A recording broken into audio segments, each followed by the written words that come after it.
Popping like I'm supposed to. Watch out for the people that ain't close to. Speak a little something you could toast to. I ain't tryna hear about what you won't do.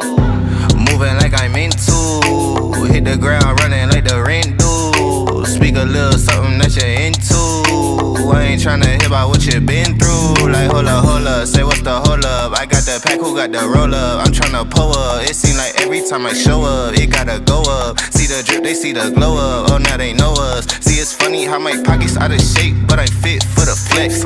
Clear the phone call, hit my chick with a text. Parlay through the bird with my drip from the checks. Save a couple hundred by your with the rest. I prefer my reefer with Henny and Coke. Please don't be stingy, got plenty to smoke. Show up and act up and back to the crib. I do not stun, I just rap what I live. Seem like they doing the most for the clout.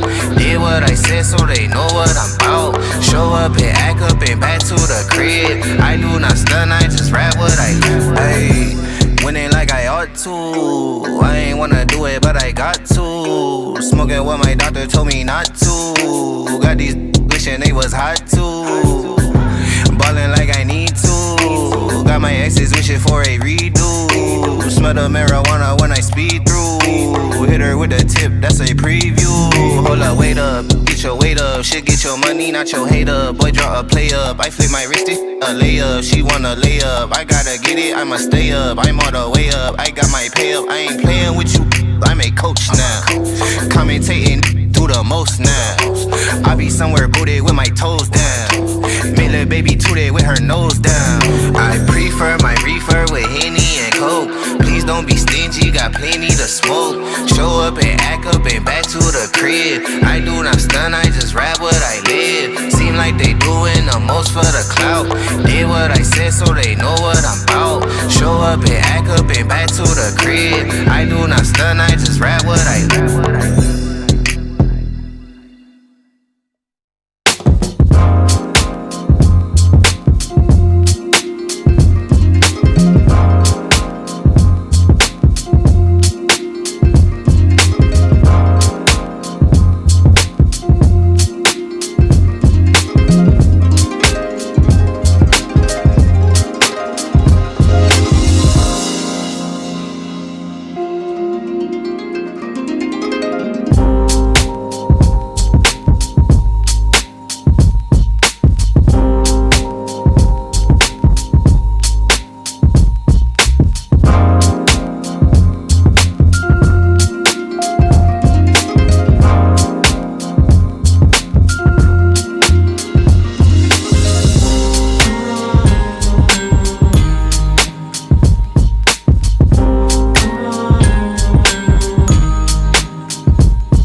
Showtime! What's up, good people? And my hat is crooked. I should have looked in the mirror before I got on.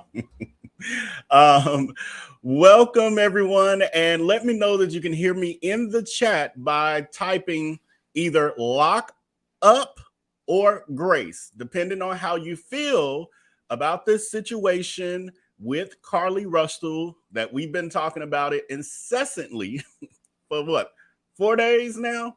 And y'all know I usually don't come like this with any content, but we're doing our thing, and we're doing some new things around here. Okay, so thank you for everyone letting me know. Most of you are saying lock her up. Oh my God, I am Superstar 2, Black Life of Londa. Y'all names are, y'all trying to get me today. Deshaun and Sugar. Okay, I'm saying names I recognize. Monique and Tracy and Deborah and Sweet Diva and his MJ and Jazzy and everyone else in the chat who's letting me know that you can hear me by typing either Grace or lock her up. Lock her up. So today we have a special kind of content for you. We're doing something different where today we actually have a guest, and we have not had a guest on this channel in years, or ears, as they would say, literally since I almost started going live with the Darius Crook stuff. That was last time I had a guest, I think.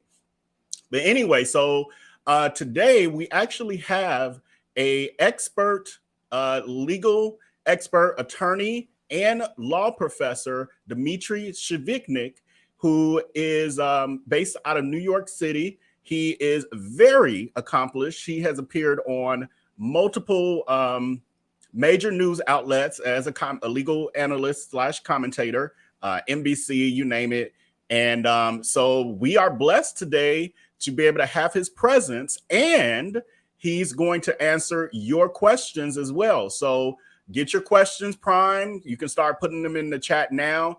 And our amazing background singers, aka my background moderators, will star them for us when we get to that part of the show. And so not tonight.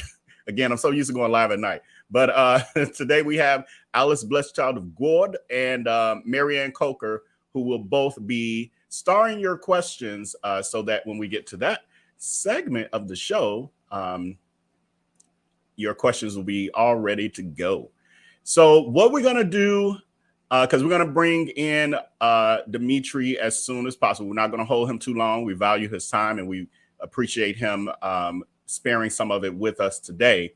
And so what we're going to do is, just as a brief recap for those of you who maybe have not been up to date with everything that's happening with this case, we're going to play the brief middle part of the press conference where the Hoover Police Department chief talks about the timeline of exactly what happened, what they discovered through their investigation actually happened with Carlee's claims.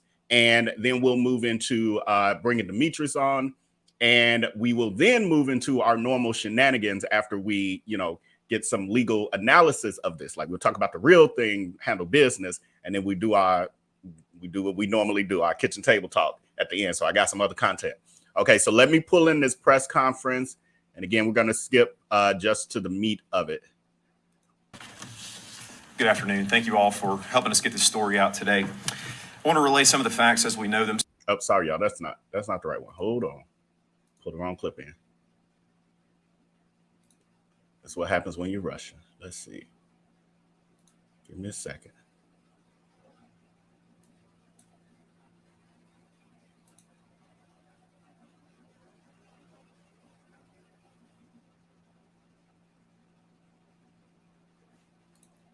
Talk amongst yourselves. Talk amongst yourselves. Here we go. How did I do that? Because I knew that was the older one. That was the press conference that was had when she, here it is. Here's the one I want right here. That was the press conference they had when she went missing and was still missing. I'm Captain Keith Sescaliba. Let me pause that because I want to get directly to who we want. There we go. Okay, here we go. Besides me stands the team who played a significant role in this investigation. I want to thank our department, members of surrounding local law enforcement agencies, the FBI, Secret Service, United States Marshals, and ALEA for their assistance in this case. We said from the evening of July 13th, our focus would be the safe return of Carlee Russell. That occurred on Saturday, July 15th, approximately 49 hours after she called 911 and disappeared. From that point, our focus has been to determine Carlee's whereabouts during that time and what exactly took place. Let me say up front, this investigation is not over.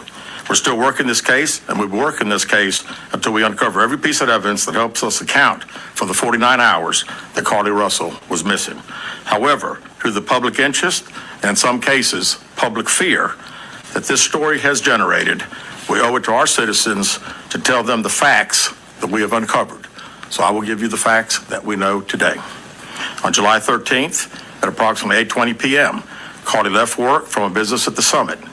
Surveillance video from her place of employment shows Carlee concealed a dark-colored bathrobe, a roll of toilet paper, and other items belonging to the business prior to her departure. She ordered food from Tzatziki's at the Colonnade and traveled there. She then traveled to Target on 280, where she purchased some granola bars and Cheez-Its. From there, she remained in the parking lot at that shopping center until 9:21 p.m. when she drove to I-459. Carlee communicated on her cell phone with individuals known to her while on her path of travel up to the point of calling 911 at 9:34 p.m. And at this time, we will play the 911 call in its entirety.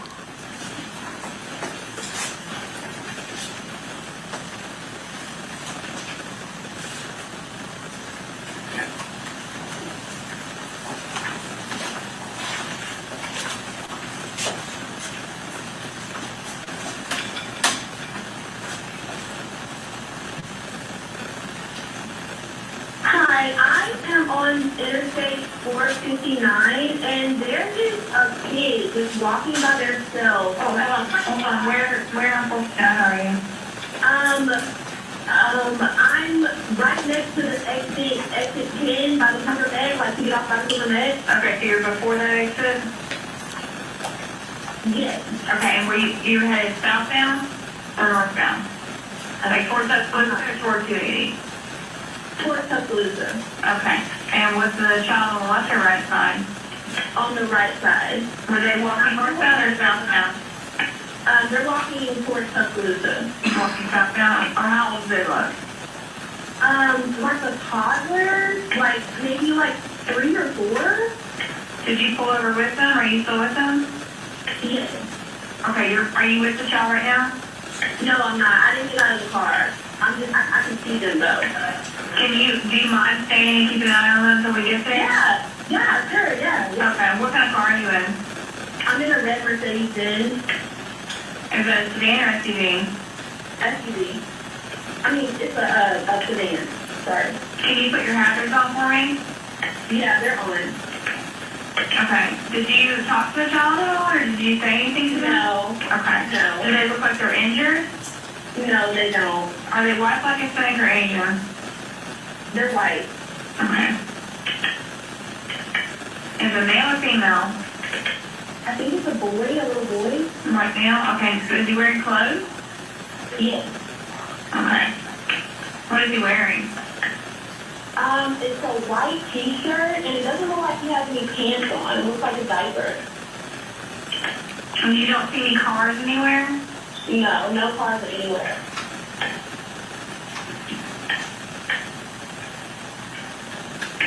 Okay. All right. What's your name? My name is Carlee Russell. And you don't see any injuries on the child from where you're at, correct? No, but I can't really see them that good. Okay, try to keep an eye on them for the best that you can, because I don't want you to lose track of them. Okay. All right, and do they have shoes on? No. Shoes? Not that I can see. I can't really see that look. Okay. All right, I've got them on the way, okay? Just try to keep an eye on them, but officers are on the way, okay? Okay, thanks. Thank you. Okay, bye. Carlee called a relative after speaking with the 911 operator. She went missing during that conversation sometime after 9:36 p.m. Traffic camera footage was obtained which depicted this portion of the incident, and that footage was analyzed as part of the investigation in conjunction with the 911 call and cell phone data to accurately determine the time frame. Carlee's 911 call remains the only report of a child on the interstate, despite numerous vehicles passing through the area at that time. No one has called to report that a child is missing, and the Hoover Police Department did not locate any evidence of a small child walking down the interstate. Data from Carlee's phone, including her Life 360 app, shows that she traveled approximately 600 yards in her vehicle while she was on the phone with 911, stating that she was following a child. 600 yards. That is 6 football fields straight. 600 yards. The Hoover 911 Center received a second call from Carlee's mother stating that a relative was on the phone with her when they heard Carlee scream, and then they had an open phone line. Hoover police officers arrived on the scene within 5 minutes of being dispatched, and several other officers arrived shortly. They located Carlee's wig and cell phone in the grass near the vehicle. Her purse was located in the front seat of her vehicle with her Apple Watch in the purse. The food she ordered for tzatziki's was also in the car. The items she purchased from Target, as well as the items taken from her place of employment, were not in the vehicle, nor were they located anywhere around the scene. Hoover police deployed all available assets from the point in the search for Carlee. Additional resources were called in to include our own drone unit, crime scene investigators. Numerous detectives responded to the scene. Throughout the day Friday, officers from surrounding local and federal agencies assisted Hoover police in the search for Carlee Russell. Officers returned to the scene on 459 to conduct a thorough line search for evidence. K-9 teams from the Jefferson County Sheriff's Department responded to check for any sign of Carlee, the child that she claimed to see, and anything else that could be considered evidence in this case. Those searches all turned up empty. Private citizens, including search parties organized by her family, friends, began looking everywhere that they could to find any trace. These searches took place throughout the day Friday and again on Saturday, yielding nothing. At 10:44 p.m. on July 15th, the Hoover 911 Center receives a call from Carlee's residence stating that she returned home on foot. In subsequent investigations, detectives obtained surveillance footage of Carlee walking down the sidewalk alone prior to arrival at her residence. She was conscious and speaking with paramedics when she was transported to UAB. Detectives were able to obtain a brief statement from her prior to being treated and released. During the statement, she told detectives that while traveling down the interstate, she saw a baby walking down the side of the road and called 911. She stated when she got out of her vehicle to check on the child, a man came out of the trees and mumbled that he was checking on the baby.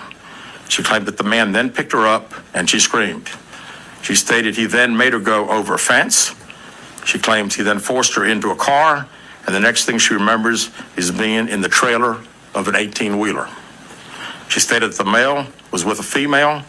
However, she never saw the female, only hearing her voice. She also told detectives she could hear a baby crying. Detectives, the male had orange hair with a big bald spot on the back. She said she was able to escape the 18-wheeler and fled on foot, only to be captured again and was put in a car. She claimed she was then blindfolded but was not tied up because the captors said they did not want to leave impressions on her wrists. She said that they took her into a house and made her get undressed.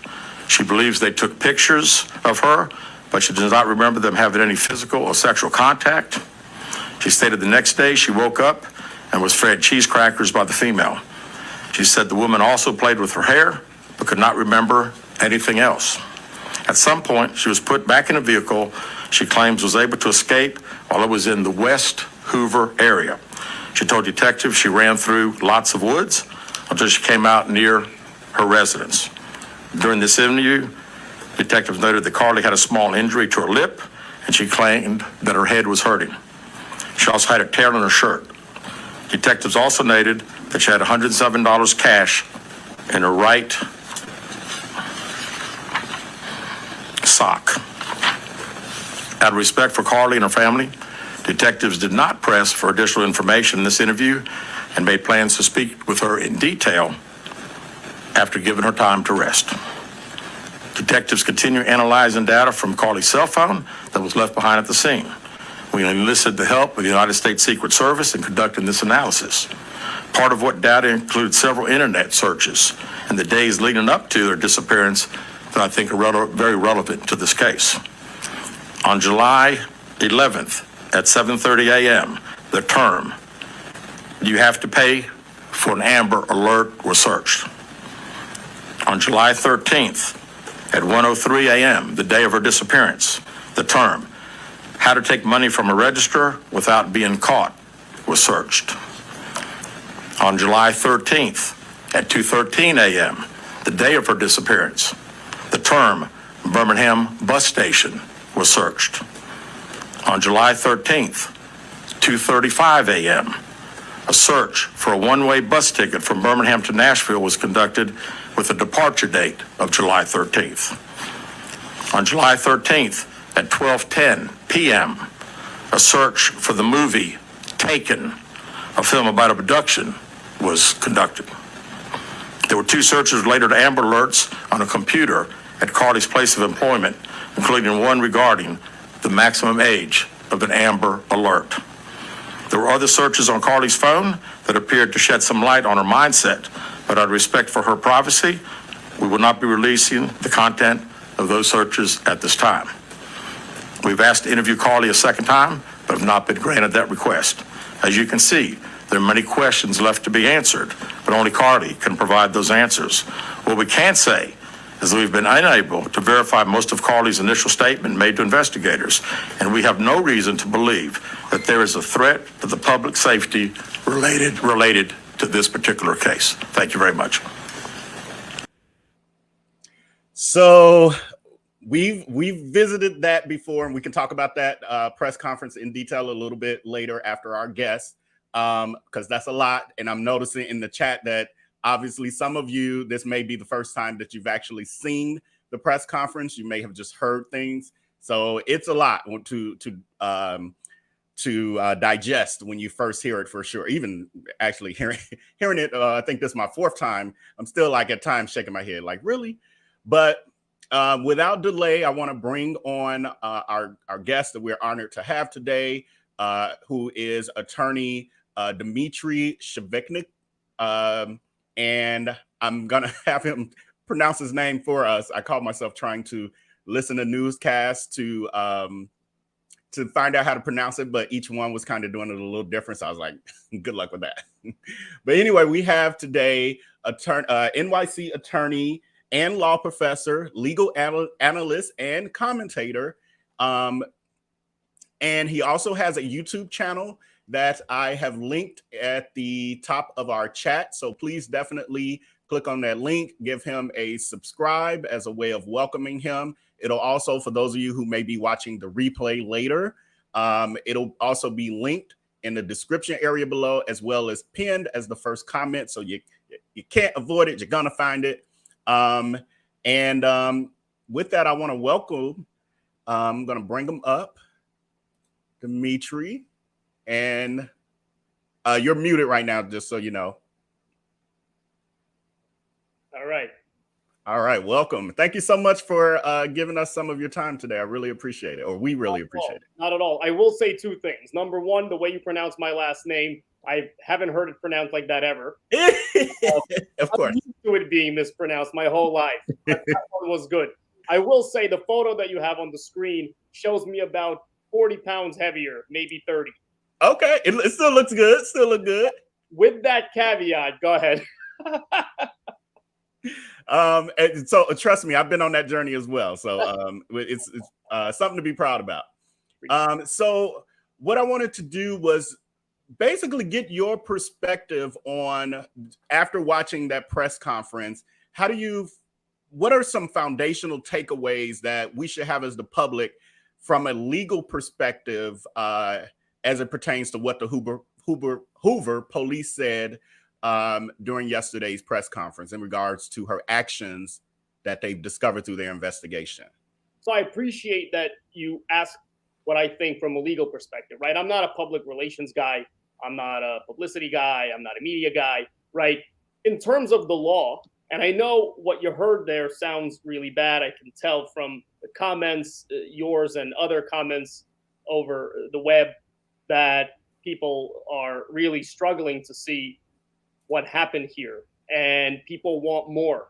But I think what's important right now is to pay attention to what that press conference started and ended with, which is basically that this investigation is not over. Right now, I understand, because I'm not an idiot, the tone that the press conference tried to convey. I get it, right? The tone was, well, it seemed to me that they think that something weird is going on here, and a lot of people think that as well. But the police have a job to do, right? And the reason they have to do that job is because if and when somebody is arrested for this crime, may never happen, but if and when it does, that case will go to court. And the last thing that the police want to do is turn over a case to a prosecutor that is compromised in terms of the gathering and the sufficiency of the evidence, right? And prior to this press conference, people were clamoring as to facts, as to information. Why aren't the police telling us this? Why aren't members of the family telling us that? Look, they have to protect the integrity of the investigation. That is primary, right? And everything else falls beyond that. So with that foundation, I think it's easier to look through the case and the status of the case through that lens. Okay. And so with that being said, is it okay for us to also speculate with some of the questions I know you're going to get? You can absolutely speculate, and I will qualify all my answers because okay, perfect. Be dishonest, and so that's what I'm going to do. Okay, and I appreciate that. I appreciate your straightforwardness with that, and as well as for the chat, because the thing I'm hearing the most is about a possible jail term, and her being locked up for this. And then also, I'm not sure if you're familiar with the Sherri Papini case. She was a lady who faked her own kidnapping, and she was sentenced. So people are comparing it to that. So if this were, just speculating, a situation where she may face charges for falsely claiming to be kidnapped, is there a certain sentence guideline for that? So let me tell you a bit about the way the law works. Every law, every sentence, every state's sentencing laws are different, right? They are typically dependent on a variety of factors. And sentencing, unlike charging a defendant, for example, is discretionary. It's based on mitigation, as they say. Nobody knows what happened, and nobody knows if and when she is prosecuted, what her mental state was, what her background is, what was happening, what was going through her head, right? This is a complex process. It's easy to kind of discuss this on the surface. I get it. It's compelling to do that. But in order for us to get to a sentence, there has to be probable cause, an arrest, possible indictment, plea negotiations, discovery. There has to be a whole plethora of things that happens. And so right now we're very early in that process. But generally speaking, if somebody makes up charges and goes to the police, certainly they can be arrested for that. And anything beyond that will depend on the specific case. Okay. And so what I'm going to do is I'm going to ask questions directly from our audience, but I'm starting with, for those of you who are viewing, with our VIP members, so our Vail's important people, the text message community. They had some questions for attorney Dmitriy, and let's see. I'm trying to make sure I'm not being repetitive. I just noticed one was about the arrest. How about this one? So what charges could she possibly face if she had any accomplices? So I guess what charges would the accomplices face? So because there's speculation that someone picked her up from the side of the road in some other area. The accomplice to her potential lie here? Is that? Yes. So accomplice is a fancy word, really, that means passive wrongdoer, right? And the law has a whole bunch of ways to say that: accomplice, accessory after the fact, so on and so forth. It, again, will depend on the involvement of the accomplice, if there was one, right? If this was, for example, a conspiracy where she and somebody else planned this, that's one thing, right? An agreement to commit a crime. If it was somebody, for example, who didn't know what was happening and then decided to jump on the wagon after, that's a different set of charges. It depends on the involvement of this other third party, second party that was in question here. Right. And that makes total sense. And people are also wondering, because there's a lot of conversation about the possible mental health piece of this. And the speculation or question is, how could those, if true, how could that impact any possible charges or a trial or anything moving forward? The way that typically works is if and when somebody's arrested and charged, there is a system in place to determine whether or not there are mental health issues that the defendant faces. If that's the case, typically what will happen is they will be diverted from the criminal justice system, right? Because they cannot stand trial if they are what they call incompetent, meaning they don't understand the severity of what's happening. If that's the case, it's unconstitutional to try them. And so you divert them from the system, and you typically will institutionalize them in some way for some period of time, or in the very least have them analyzed, right? And depending on that analysis and that treatment, the course of treatment, the institutionalization, from there, the person will be set on a certain track to make sure they are punished accordingly, consistent with that potential issue. Okay. And then, so if there were any, if it were to progress in that way, because there were multiple agencies involved, governmental agencies, FBI, different law enforcement agencies, there's a question of, because the FBI and Secret Service got involved, would that potentially make this a higher level of a if it is a crime? It sounds like it's something that would be a state crime to me, unless there is some allegation that there was some interstate activity. I don't know if that's the case. If the FBI and all these other agencies that you mentioned are federal agencies, so they investigate federal crimes, they can assist in state crimes when state agencies need help. It seems to me that this will be a state case. But certainly as more facts come out, who knows if this will be A, a case at all, and B, the jurisdiction of that case. Oh, and that's good to know. Like when you really think about the fact that just because we heard the FBI was one of the agencies assisting doesn't mean that it went to a federal level. It just means that the city needed additional resources to handle. I'm not city, the state needed additional resources. So that makes sense. And a question about, speaking of the police, if the public can have access to the police report, and you talked about the case and potentially things getting out before a trial. Right. Generally speaking, until the case is in court, internal police records generally aren't accessible, particularly this close to an active investigation. It's possible you can get those down the line if the case and when the case is ever closed. If this goes to court, it'll be turned over by the prosecution, presumably, and most documents turned over by the prosecution are public record. So that's really when the public will gain any real documentary access to the case. Okay. And then I have a question that is back in the realm of the mental health. A scenario of, and this is a rumor that's out there, is that she was traveling to Nashville to terminate a pregnancy. And so this question is in regards to that, saying that if she was basically under duress from the stress of having to make a decision such as that, could that potentially be considered a mental health condition from a legal perspective as a defense? So those are two different things.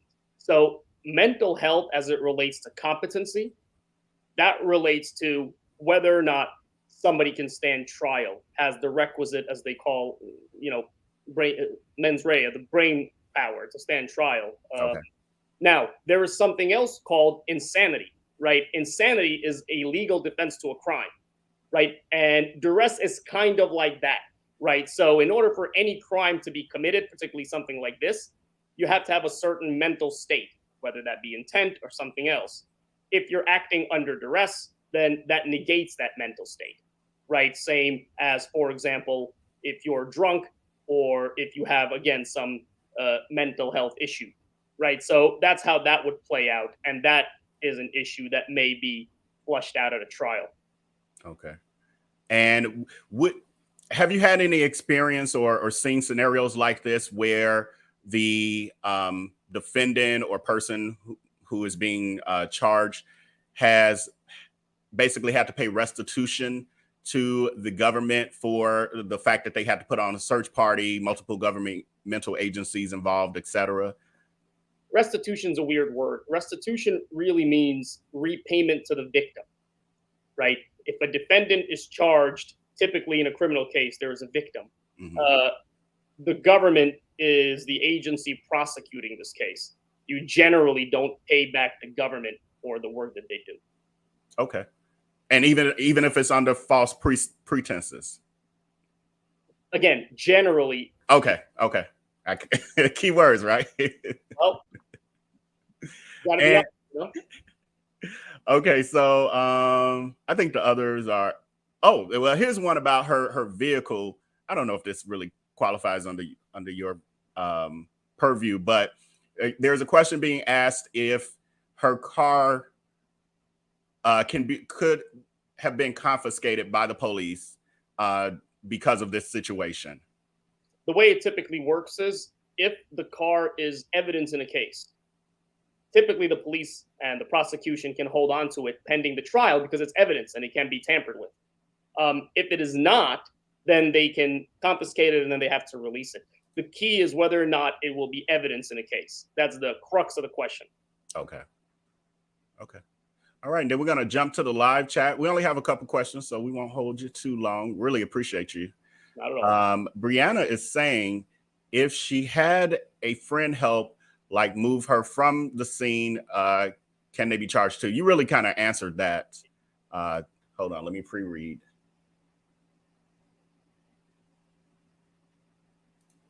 Maybe this one. My question is for the lawyer is what more than likely could be Carlee be charged with at a minimum? I guess that's speculation. Well, it's speculation, and it's also presumes that she will be arrested and there's probable cause to arrest her. And again, I get the tone of this press conference and I get what people are saying, but it's important to be careful and talk about what's actually happening. But I understand people's inclination.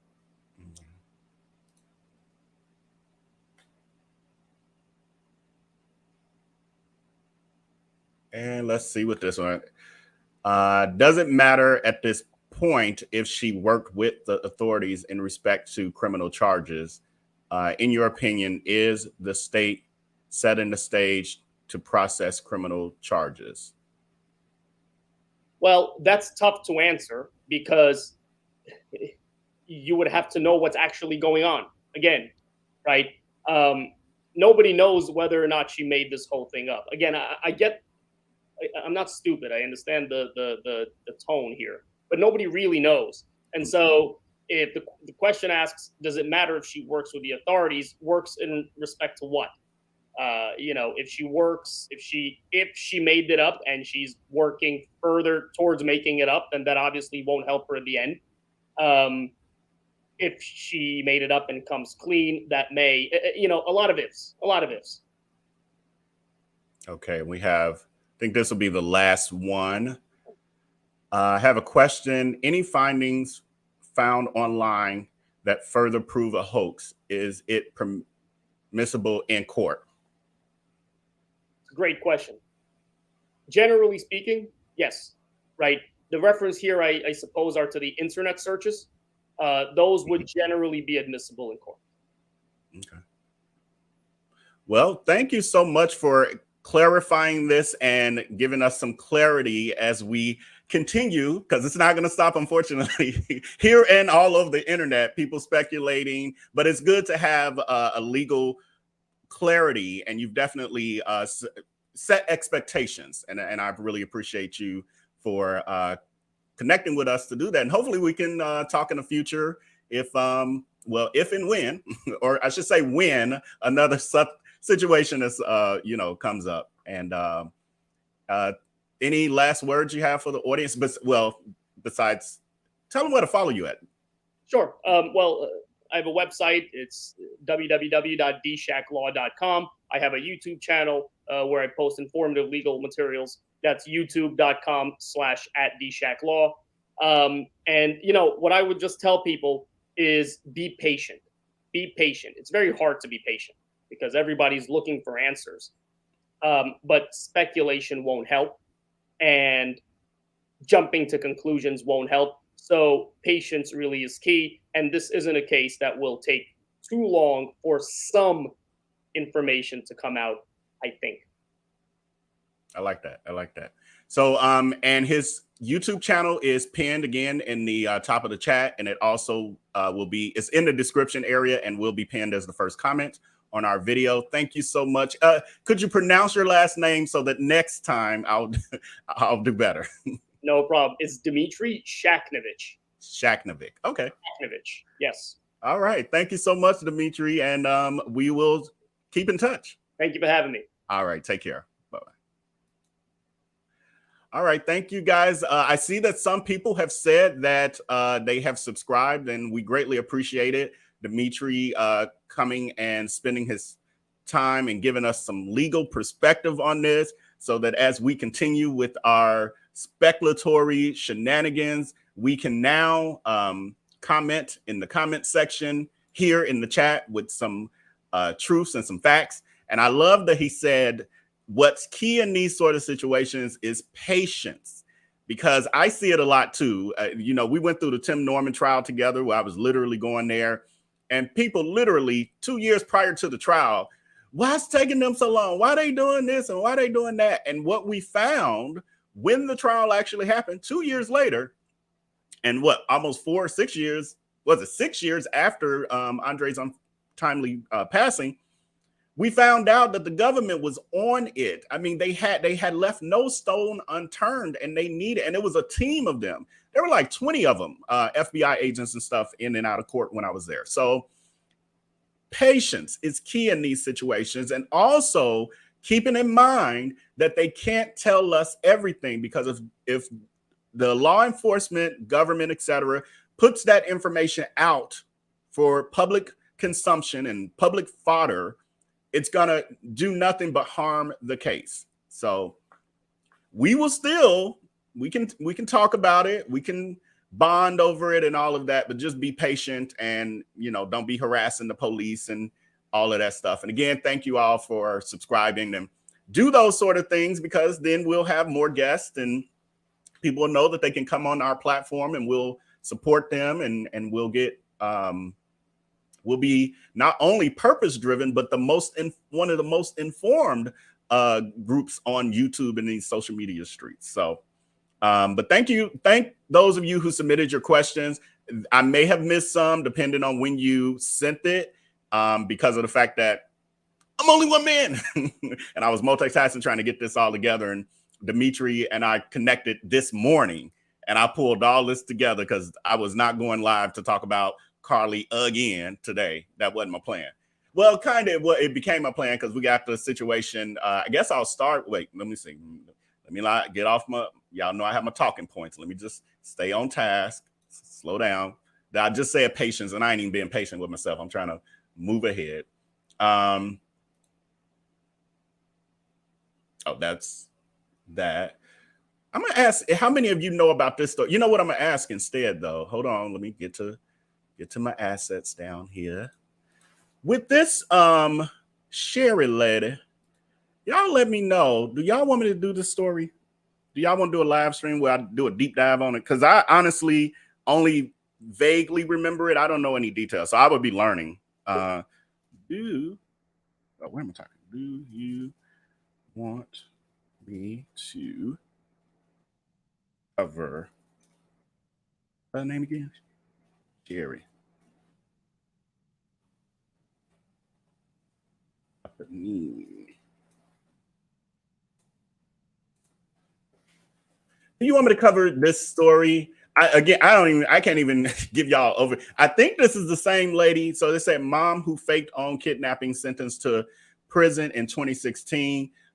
She disappeared when she was found. She alleged that she was taken by 2 Hispanic women. I love how they like victimize the melanated people, and continued her life for years. So if y'all would like me to cover that, let me know in the poll. And depending on, majority always wins over here, unless I make an executive decision. That's the only caveat. Unless I make an executive decision, majority always wins over here. Let's see. We got to the questions. Okay, well, we down here to the shenanigans then. It's time for the shenanigans. We made it there quicker than normal. I feel like my screen window giving me issues I don't normally have. Let's see. Let's close out this poll. Do you want me to cover? 72% of you say yes. 28% it's jumping a little bit, but 28% of you said no. So that'll be a video that you guys are free to, take a little chill pill, and then we'll catch you in the next video, the next topic. So there's been a lot happening in social media, even since last night. What did we talk about last night? It's all a blur now. Did we talk about this? We did.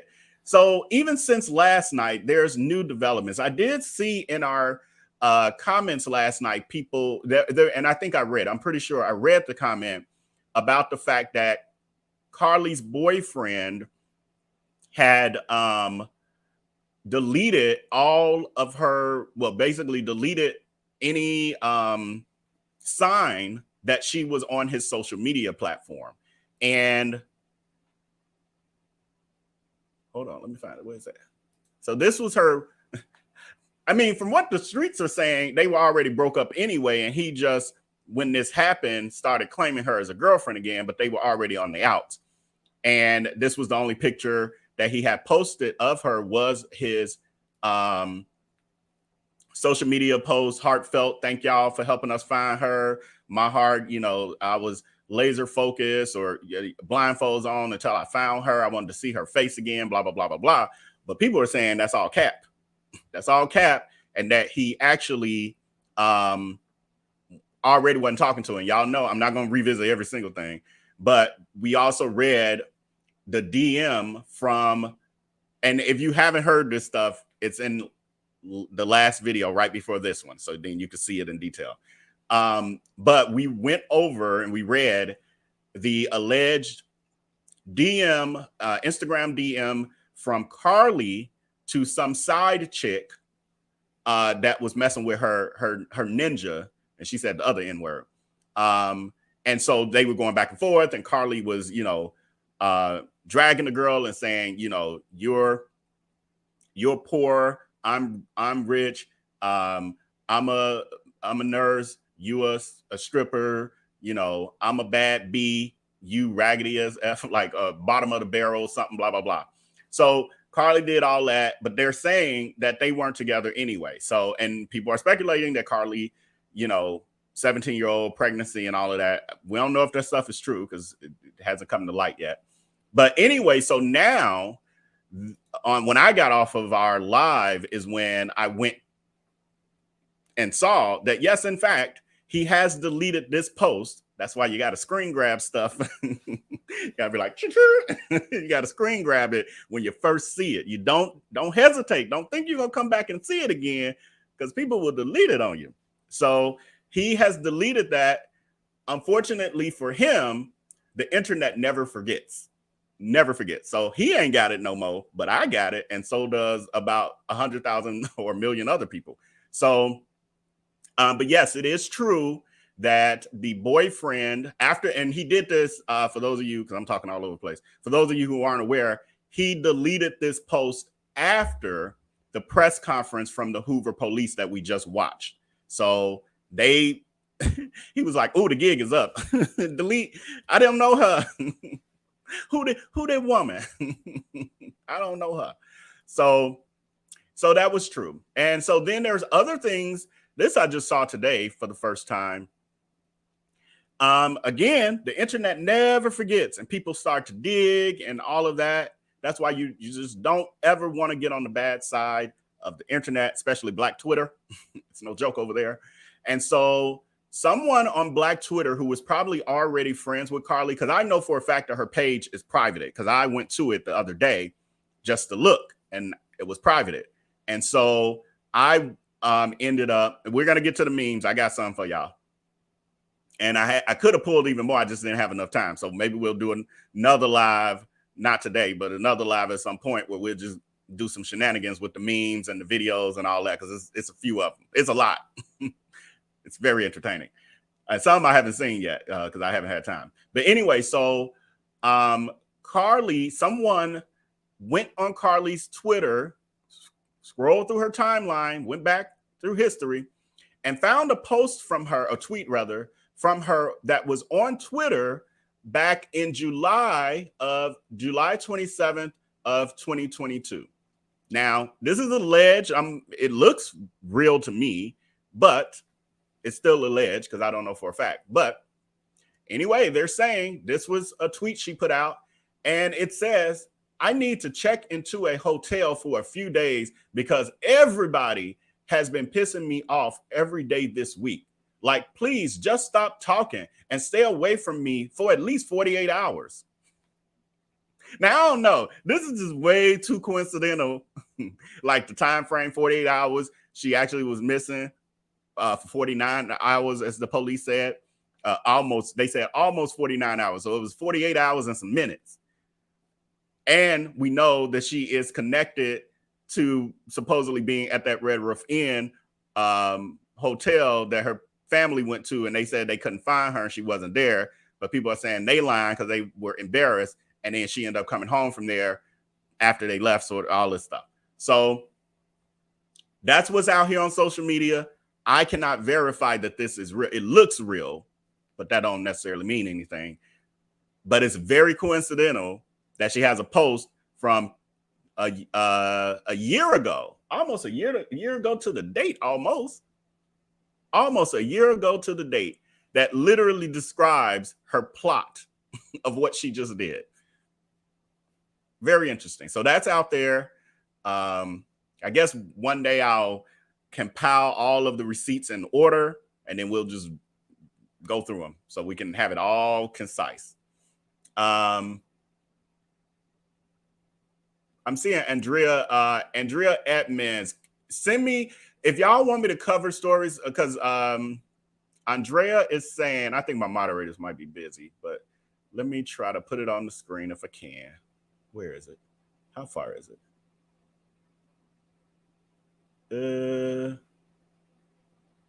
Let me see. Uh-oh, that wasn't what I was trying to put up. Here we go. Is that it? Yes. Thank you so much to whoever put that up. So I'm interested in finding out because I don't know anything about that. But please don't, just know when you put them in the chat, and if I don't notice it, there's a chance I may never notice it. So when you want me to cover certain things, send me a message to cover it. So on any of my platforms, that's the best way, because then I have a place where I will see it. Like this chat just goes away. And if I don't rewatch this video, I don't see it. So I'm going to put my, just in case you don't have, I'm not sure if you have it, Andrea, but text community. I mean, you can send it any place. You can send it in my text community. You can send them to my, to the Facebook, DM me on Facebook. That is not what I was trying to do. You can DM me on Facebook. You can DM me on Instagram. So there's multiple, whatever works best for you, but not the chat. The chat ain't gonna work. I keep doing that. There we go. There we go. I just put it in the chat and I'm pinning it to the top. So that you click that link, it'll show you everywhere you can follow me on, and you make your pick. You can follow me. I've suggested and asked that you follow me on everything that's on there, but you can also just pick the one that works best for you. So anyway, okay. So then that was one of them. And then, this post that I saw was in line with, because yesterday I was talking about, we see a lot of comments saying that, oh, this has really harmed Carlee's, hoax with this whole situation has really harmed the Black women who are actually missing, people who are actually missing, because it's going to make them not believe us, because this went so viral and took over the internet. And it was, you know, some spoiled brat throwing some little fit with her family, or boyfriend and family, and we don't know why, because like she tweeted a year ago, she just wanted to get away from everybody because they were pissing her off because she's a spoiled little princess. So this, what I see is happening on Twitter, and I'm hoping picks up, and I plan to do my part as well, is that people are now using this as an opportunity to put out information about people who are missing in real life and not on some hissy fit. And so this person had tweeted, taking advantage of the hashtag CarleeRussell hashtag for other missing women. And they put this information about the Pasco sheriff are currently searching for Amity Aja, a missing, endangered 34-year-old. She's 5'6", around 300 pounds, with black hair, brown eyes. She was last seen on July 19th around 3 a.m. And oh my God, like almost every word on here I can't pronounce. In Wakakiki Court area of Wesley Chapel. So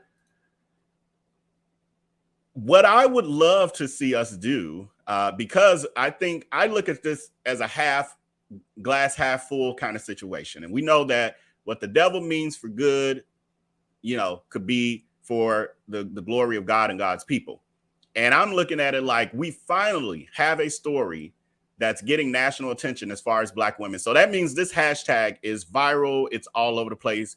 You Google her name, all this stuff is popping up. Why not use this as an opportunity? Thank you. Yes, to capitalize off this BS, to bring awareness to real victims. We flipped the script on this whole situation, and we have the power to do that. And I feel like that's a power move. And I would love to see us making more power moves as a collective. This a power, and it's easy. Y'all ain't got to go nowhere. Y'all ain't got to rally. Y'all ain't got to get dressed. You can just from your phone, just like you browsing, you know, the newest gossip on her and who the 17-year-old baby daddy is. You can just as easily put hashtag Carlee Russell on a post as you share it of someone who is missing. And I will be doing that. So, and to me, it takes away that victim mentality that, you know, we can take over this situation. So I love that. When I saw that, I was like, thank you. This is what I was just saying to our people last night. Like, we gotta stop. Don't play the victim in this. We gotta own this narrative. So call to action. Call to action. I'm asking y'all to do that. So anyway, also there were some comments. So it's a very interesting thing when it comes to our comment section. As you know, our channel has grown over the years. It has become a very at times, and it really depends on the content that I'm doing, to be honest. At times it becomes a very sketchy place, like the comment section under the videos, not the VIP groups, not you know, our text community, not those places, but under these comments. And I know I literally sometimes I don't read the comments the way that I used to at all, really. I mean, I'll browse here and there, but I really don't really read the comments because it's almost like walking down a dark alley. I feel like I have a nice, beautiful home that I'm building on this great street, but then we got this alley behind us, and that's where the project's at. Like, the project's cross the railroad tracks. And when I go in the back of my house, my beautiful house, I don't know I'm like, what the hell? So that's kind of how it is when I'm like reading the comments there sometimes, where it's like, Vale, I love you. And I love your content, but you stupid and you need to do better. And you be looking this, and I'm like, dag, really? Tell me how you really feel. Or just crazy comments in general. Like, people get real reckless when they get behind a keyboard. It's very interesting. So, saying that, I'm saying I don't really read the comments. So if you're trying to get my attention and reach out to me and all of that, use that link at the top of this chat, and also it's linked also at the bottom of all my videos in the description area, as well as the first pinned comment. But this was one comment that I just found interesting. I was going to pull more. I just didn't have time. But this was one that I pulled that was speculatory. And I was like, am I not quite understanding context, or did they not think this through? But y'all can let me know. They said the 911 call doesn't sound like she's on a busy interstate. Clear as a windy night on a 70-mile-per-hour highway.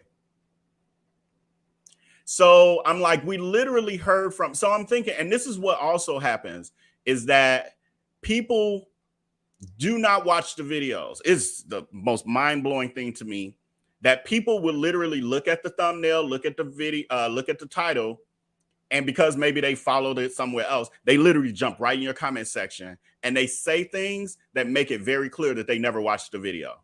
Or definitely a lot of times that they didn't watch all the way through, but sometimes it's like they say things that were at the beginning of the video. So you like, you didn't even watch the video.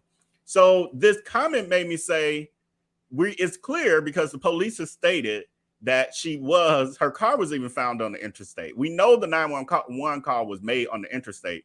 In addition, when I was like, do they mean that the call was clear, meaning you didn't hear wind noise? Because I'm like, she was in a Mercedes-Benz. Luxury cars have better soundproofing. You don't really hear wind noise like that, especially if it was moving as slow as she was. I don't know, but y'all let me know what y'all think about that.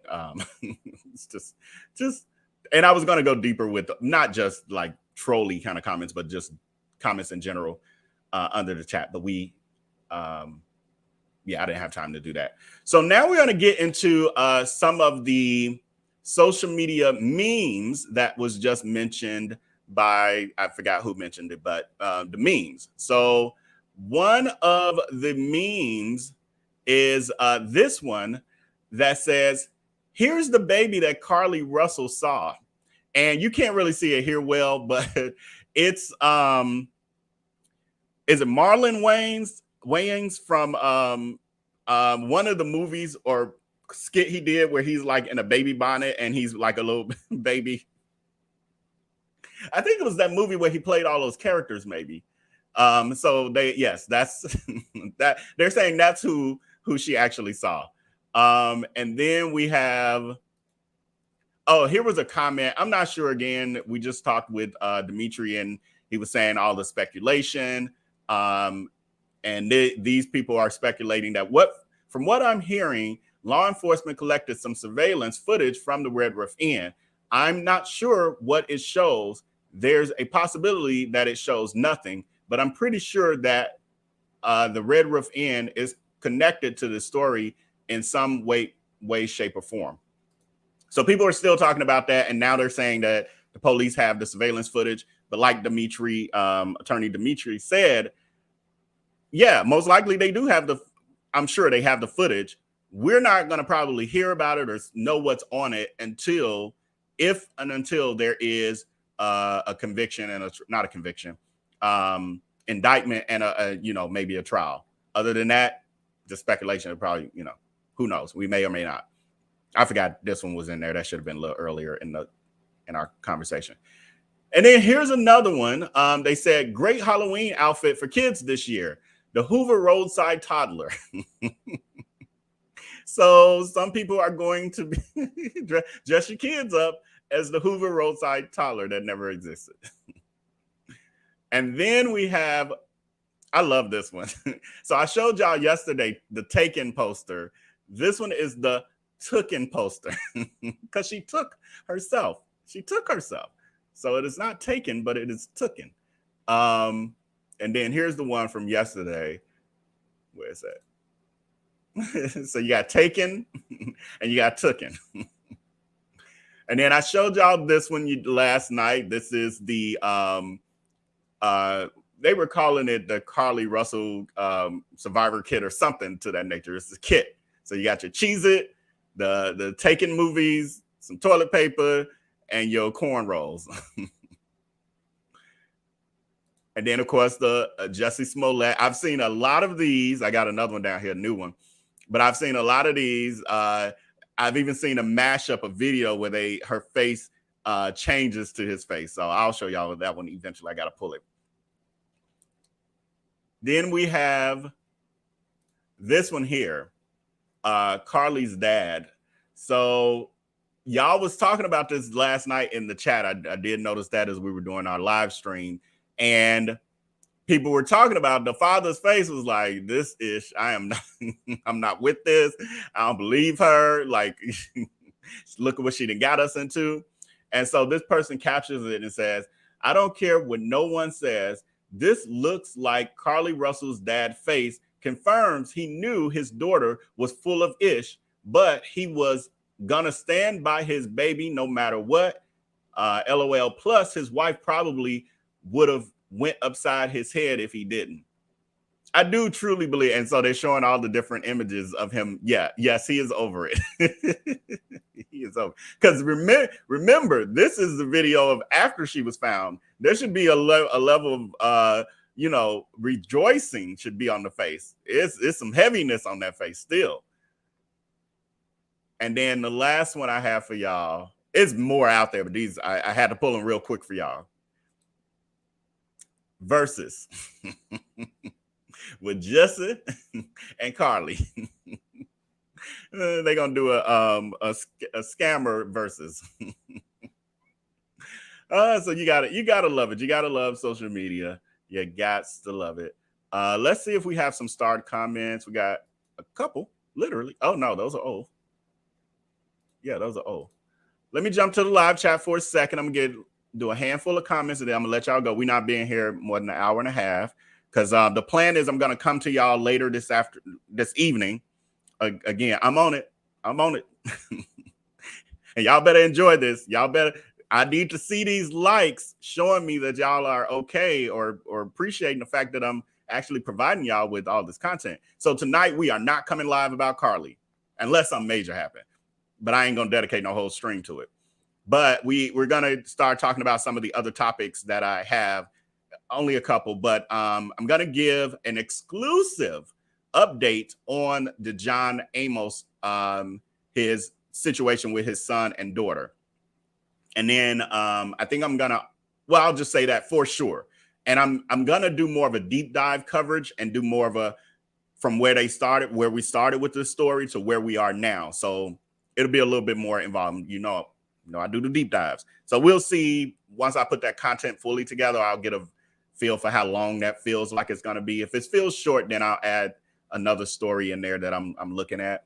But yeah, just know we'll be back later this evening at 8 p.m. Central Eastern. I should say 6 p.m. Pacific, 8 p.m. Central, and 9 p.m. Eastern. Just so you know. And I'm going to send out notifications if you're a part of any of our groups, just to remind you. Tiana is saying her parents shouldn't have done that interview. Yeah, I guess they did the interview before they knew the police were about to basically air out everything. And yeah, I agree with you though. They just should have been quiet because it ain't looking good. And the mother, who Jennifer Jones is saying is so naive, then put out that statement the day before the police did their press conference, and she was basically gaslighting, gaslighting y'all. Yeah, and y'all can display the comments for me to read. That'd be even better. Just one less task for me to try to juggle right now.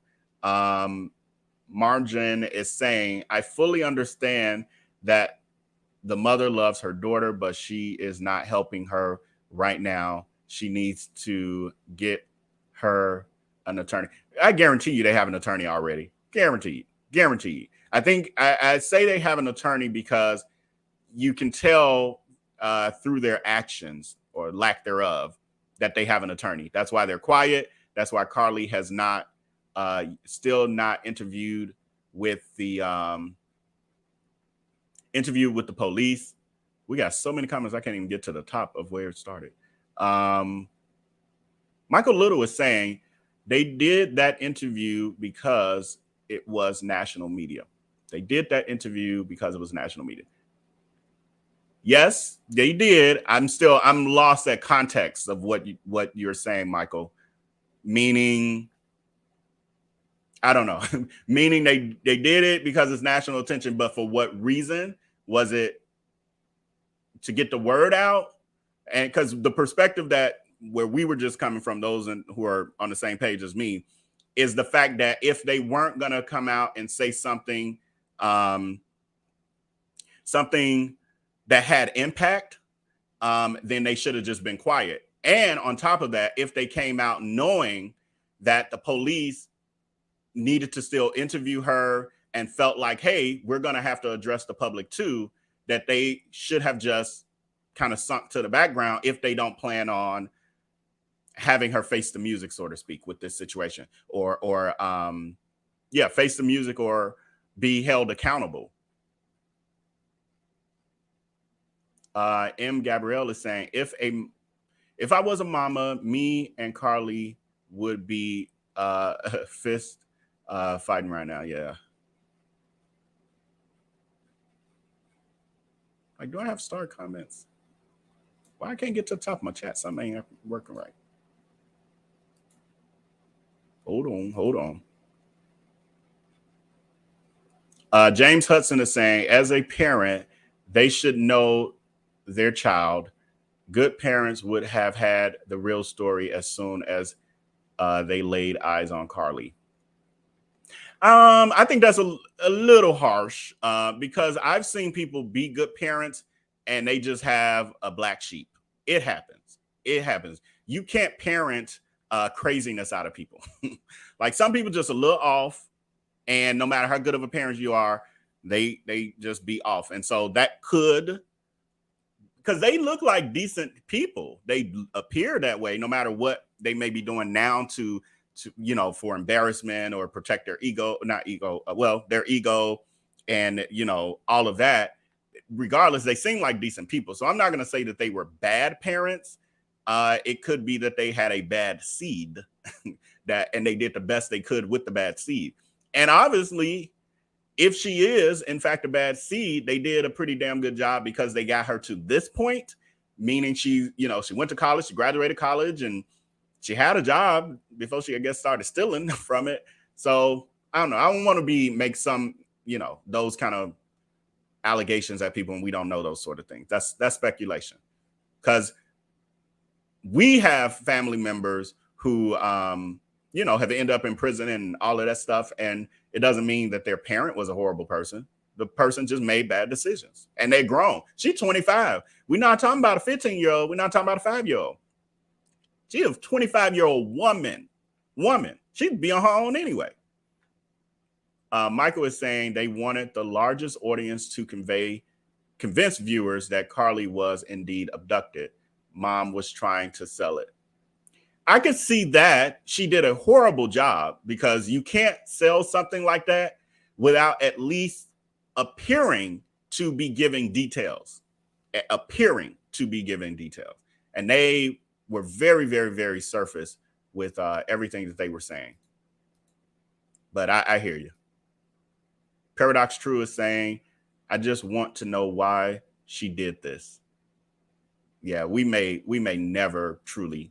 Well, maybe she was just pissed off. That's what she told. As she said in this tweet here. So maybe we got our answer. I need to check into a hotel for a few days because everybody is pissing me off every day this week.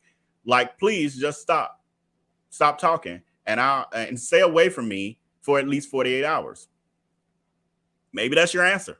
And that might be as much as you're gonna ever get from Carlee. And Marjan is saying they should have let the attorney talk only and not said anything until all of the legal stuff is done. Now, to me, that's a better PR move. I agree with you, Marjan. So I forgot. It's a lot of names. I can't. Whoever just said that.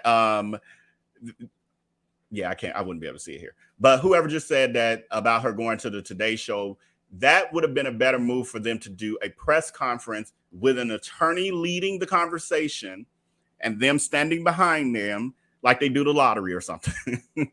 Like they just stand behind them and then they do the actual talking. And then the press feels like they get to ask questions, and then they then can be like, we're not able to answer that at this time because it's an ongoing investigation. And it sounds different coming from an attorney. And people will still be like, well, the family's hiding something and all of that. But it's still, I think, a better PR move. Yeah. So I totally agree with you, Margin. Hey, Psychology Eats.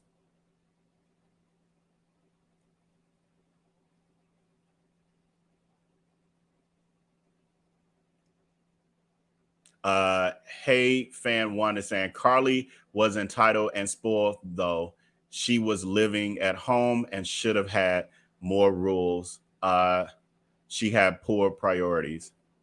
Yeah, I think more will come out about that in maybe in the future.